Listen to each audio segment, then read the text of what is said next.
কে আবার এলো?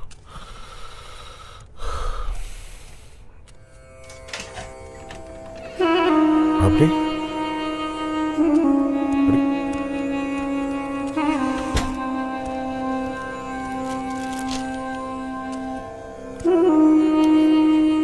অখিলেশ বাবুর বিদেহী আত্মার শান্তি কামনা করি। মৃত্যু মৃত্যুই, সে মানুষ যেমনই হোক, পুলিশও মানুষ। সে কি আর কেউ আসেনি? আসলে আমার দিকের যারা রিলেটিভস সবাই সবটাই তো জানে, তাই তাদের কোনো হেলদোল নেই। আর ওর বাড়ির এই তো দাদা আছে, আর তাছাড়া এসব যে আমার খুব একটা ইচ্ছে ছিল এমনটাও নয়। আচ্ছা বলছিলাম, আমার না একটু তাড়া আছে ওই অফিসে। তাই তো, আসলে শেষের দিকে কাজ বোঝানোর খুব চাপ থাকে। মানে এই ইয়ার এন্ডিং এর কথা বলছিলাম, খুব চাপ থাকে। আচ্ছা ভাই দা ভাই, বলছি আপনার সঙ্গে আমার কিছু কথা আছে। তদন্তের স্বার্থে সেটা জিজ্ঞাসা করা হয়ে ওঠেনি। মানে বুঝতেই তো পারছেন, পুলিশের কিন্তু 18 মাসে বছর। বলুন কি জানার আছে? Well, you guys carry on. আমি একটা সিগারেট খাচ্ছি। কি? Just a shot. না না, কোথাও যেতে হবে না, এখানে থাকুন। আরে পর্দা উঠবে আর আপনি থাকবেন না, তা কি করে হয়? আরে এটা তো আপনার ভাইয়ের বিষয়। বসুন বসুন বসুন। আমি একটু বসি। হ্যাঁ বসি। প্লিজ বসুন।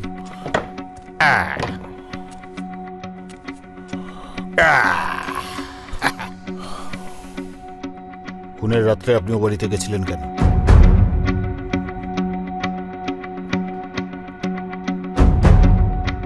আসলে আমাদের এই বাড়িটা, এটার একটা তো মেইনটেনেন্স আছে, সেই টাকাটা আসলে আমাদের দুজনের জয়েন্ট অ্যাকাউন্ট থেকে যায়। তো ও সব সময় চেক সাইন করে দিয়ে যায় অনেকগুলো, ফুরিয়ে গেছিলো, সাইন করা ছিল না। তাই আমি ওকে ফোন করেছিলাম, ফোন করে বলেছিলাম যে চেক শেষ হয়ে গেছে। তখনও আমাকে বলেছিল যে রাতে চলে আসতে, ও চেকগুলো সাইন করে দেবে। আমার কাছে চেকবুক আছে, আপনি দেখবেন। বুক মানে বই? এই বইয়ের কথা বলতে গিয়ে মনে পড়ে গেল, আপনি সেই দিন ওই বাড়িতে বই দিতে গেছিলেন না? হ্যাঁ, বই? এই এই প্রেমের গল্প, বুদ্ধদেব গুহ, মনে পড়েছে? আপনি একটু ডিটেলসে বলুন, তাহলে আমার বুঝতে একটু সুবিধা হয়। হ্যাঁ, আসলে আমি যখন ওকে ফোন করেছিলাম মানে চেক সাইন করানোর জন্য, তখন ও আমাকে বললো ওই বইটার সঙ্গে নিয়ে আসতে। এই তো আপনি দেখে নিশ্চয়ই বুঝতে পারছেন, এখানে ওর অনেকগুলো বই রাখা আছে এখনো। তো আমি ওই বইটা নিয়ে যাই। তারপর তো কংগ্রাচুলেশনস, এত ভালো একটা অ্যাওয়ার্ড পেয়েছো। এবার তো মেয়েদের লাইন লাগবে। তোমার গাড়ি সবসময় বাইপাস দিয়ে চলে কেন? কখনো তো মেন রোডে চালাতেও পারো। মুম্বাই থেকে আমাদের অফিস যখন রেনোভেট করতে এসেছিল, তখন কনফারেন্স রুমে তোমার ছবি টাঙানো ছিল, তাতে তোমার নাম একেবারে জলজল করছিল।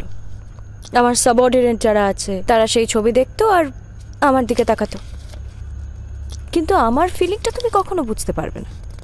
শিল্পী তো উদার মনের মানুষ। আর্ট আর রিয়ালিটির দ্বন্দ্ব। যাকে শোনো, বইটা এনেছো?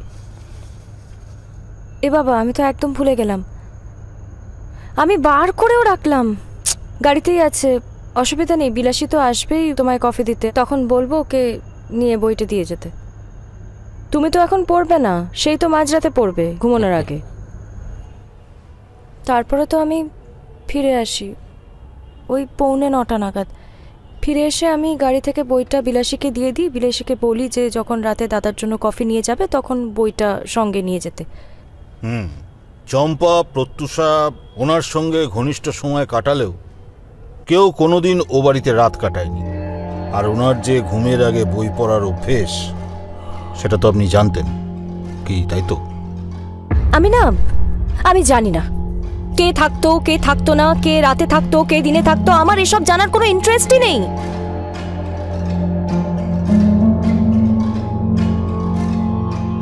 জানেন, আমার এই চোখটা খুলে দিল ওই আবাসনের সেক্রেটারির একটা বদভ্যাস।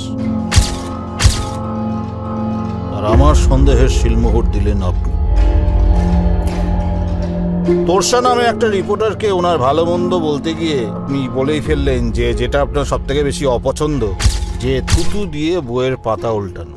তাই আপনি কোনোদিন ঘেন্নায় ওনার বই ছুঁয়েও দেখেন? হ্যাঁ, আমি ঘেন্না পেতাম। তার মানে কি দাঁড়ালো? আমি খুন করেছি? আপনি অত রেগে যাচ্ছেন কেন? রাগ আর কিছু হয়নি। আপনাকে তো একটা কথা বলাই হয়নি, বিলাসী আর নিতাই এখন আমার রিসর্টে, মানে জেলে।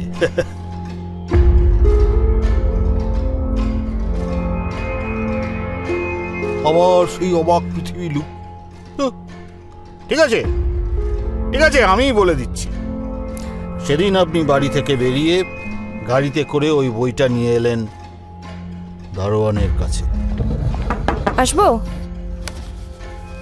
আসুন।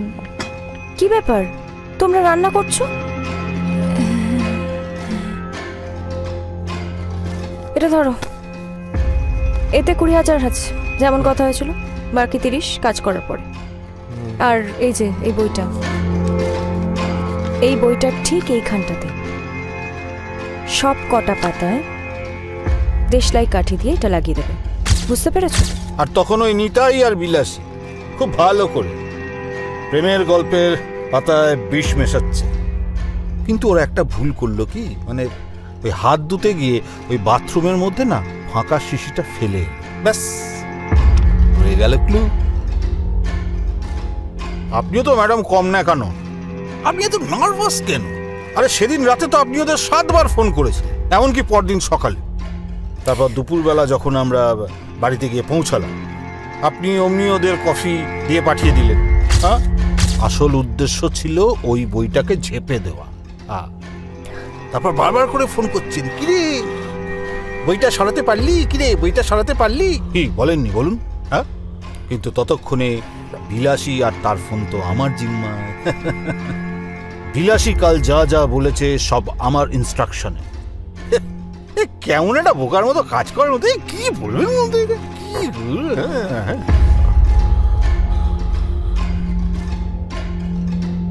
বৈশাখী, তুমি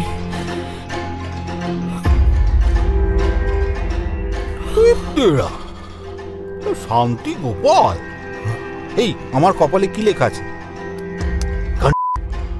হ্যাঁ, নিখিলেশ ঘোষ দস্তিদার,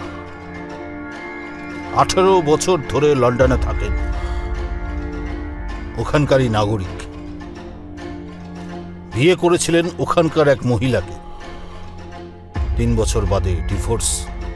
তারপর বেইজিং থেকে স্কলারশিপ নিয়ে পাশ করে আসা একটা মহিলার সঙ্গে লিভিং। আমার কথাটা একটু, আরে দাঁড়ান, থাম তো, চুপ করতে। চাইনিজ মাল তো, তাই আর 1 বছরের বেশি টেকেনি। তারপরে ভাইয়ের বইয়ের রোজ ফোন আসে, সে ফোন করে, কথা বলে, সুখ দুঃখের কথা হয়, কথা বলতে বলতে, সান্ত্বনা দিতে দিতে প্রেম।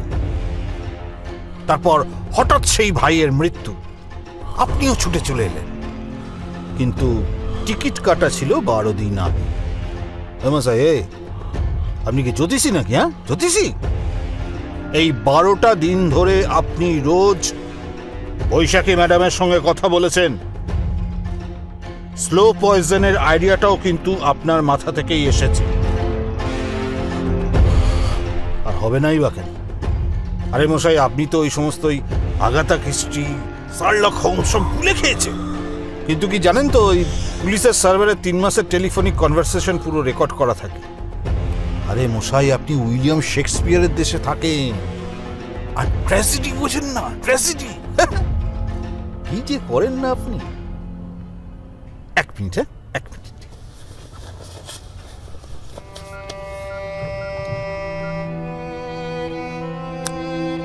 বেলা ববি, তোমরা নিচেই থাকো, ফোর্সকে ওপরে পাঠিয়ে দাও। আজকে আমাদের রিসর্টে 2 জন যাবেন।